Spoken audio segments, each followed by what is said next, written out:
Shalom Bapak Ibu yang dikasihi oleh Tuhan Yesus Kristus. Kita bersyukur kepada Tuhan buat hari ini. Dan saat ini kita mau mendengarkan kebenaran firman Tuhan yang terambil dari Kisah Rasul pasal yang kedua, ayat yang ke-11. Baik orang Yahudi maupun penganut agama Yahudi, orang Kreta dan orang Arab, kita mendengar mereka berkata-kata dalam bahasa kita sendiri tentang perbuatan-perbuatan besar yang dilakukan Allah. Nah, pada kesempatan hari ini kita akan membahas suatu kejadian yang sangat luar biasa. Pada hari ini bertepatan dengan hari Pentakosta. Sebelum meninggalkan dunia dan naik ke surga, Yesus berjanji akan membaptis para murid dengan baptisan Roh Kudus. Janji itu digenapi 10 hari setelah kenaikannya ke surga. Dan tepat pada perayaan Pentakosta Yahudi di Yerusalem, gereja sekarang entah apapun denominasinya juga memperingati hari Pentakosta ini. Tetapi ayat ini, ayat yang kita baca dan bahkan hari Pentakosta menjadi suatu hal yang sangat kontroversial.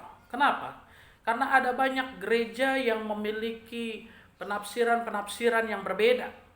Gereja yang satu berkata bahwa harus berbahasa roh. Gereja yang lain berkata, oh tidak perlu berbahasa roh. Tapi saya mau katakan, esensi dari hari Pentakosta bukanlah hanya sekedar bisa berbahasa roh atau tidak berbahasa roh. Tapi esensi dari pencurahan Roh Kudus, esensi dari pembaptisan Roh Kudus adalah di mana kita sebagai murid Kristus dituntut untuk menjadi saksi Kristus. Makanya di dalam Kisah Rasul pasal yang pertama ayat yang ke-8 berkata seperti ini. Tetapi kamu akan menerima kuasa kalau Roh Kudus turun ke atas kamu, dan kamu akan menjadi saksiku di Yerusalem dan di seluruh Yudea dan Samaria dan sampai ke ujung bumi. Bahkan di ayat yang kita baca hari ini pun berkata seperti ini. Baik orang Yahudi maupun penganut agama Yahudi, orang Kreta, orang Arab, kita mendengar mereka berkata-kata dalam bahasa kita sendiri tentang perbuatan-perbuatan besar yang dilakukan oleh Allah. Jadi esensi dari hari Pentakosta di mana kita wajib untuk menjadi saksi. Kita wajib untuk memberitakan perbuatan-perbuatan Allah yang besar. Demikian firman Tuhan.